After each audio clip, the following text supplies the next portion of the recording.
So now we are going to walk you through a typical lesson using the Catalyst package. So the topic we've chosen to demonstrate a typical class using Catalyst is one that is probably quite familiar to teachers. It is from the chemical world and it is on compounds and mixtures. We are giving a typical outline for what we would consider a double class period to look like. So there are three important things to remember when teaching junior cycle science. The first thing is to consider what learning outcomes from the contextual strands that you want to address. The second thing is to ensure that the nature of science is in some way part of every lesson that you teach. So you need to consider which of the nature of science learning outcomes you want to realise through the activities and content of the contextual strand. And finally, you need to communicate the learning intentions with students in a student-friendly manner. So make sure that they are clear in where they want to go with their learning, as well as have checks for them that will tell them if they have been successful. And we call these checks success criteria. So in Catalyst, we have supported you and your student in catering for these three important aspects of your science class. For the first two aspects, the learning outcomes linked to these topics are explained in the teacher's resource book and feature beside the topic in the exclusive teacher's ebook. So in this lesson, we have linked this topic to Chemical World Learning Outcomes 2 and 4 and the Nature of Science Learning Outcomes 3 and 4 because students will be asked to produce qualitative data as they construct their own representations of elements, compounds and mixtures. Students will be developing understanding and skills as investigators through the chemical world topics. This is what we mean when we say the learning outcomes from the nature of science are realised through the content and activities of the contextual strand.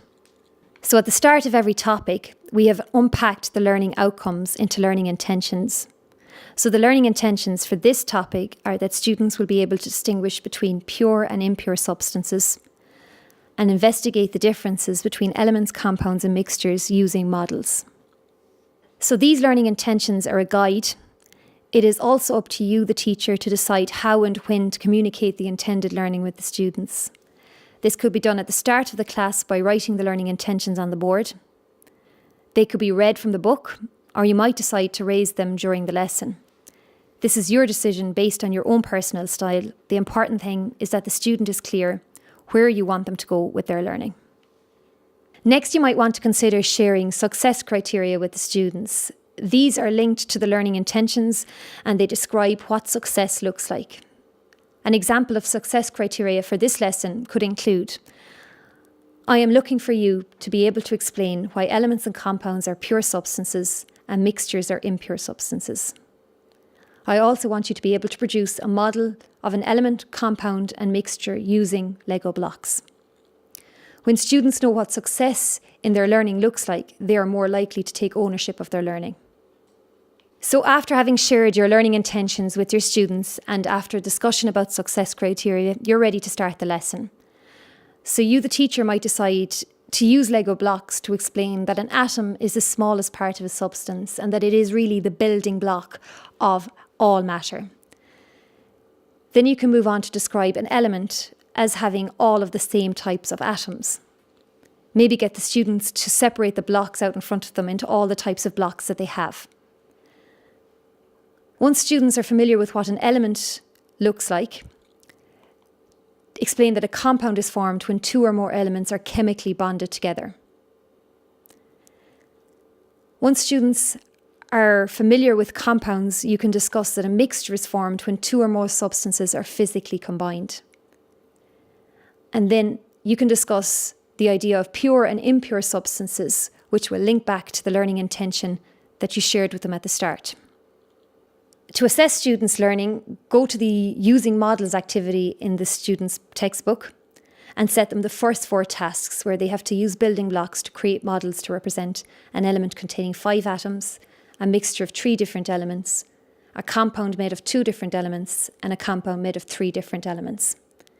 Provide feedback to the students on the models that they produce that will inform their learning, move their learning forward, and allow them to complete the final 4 representations in this activity. At this point, you can ask yourself as the teacher, have they been successful? Gather evidence of their learning and compare it to the success criteria.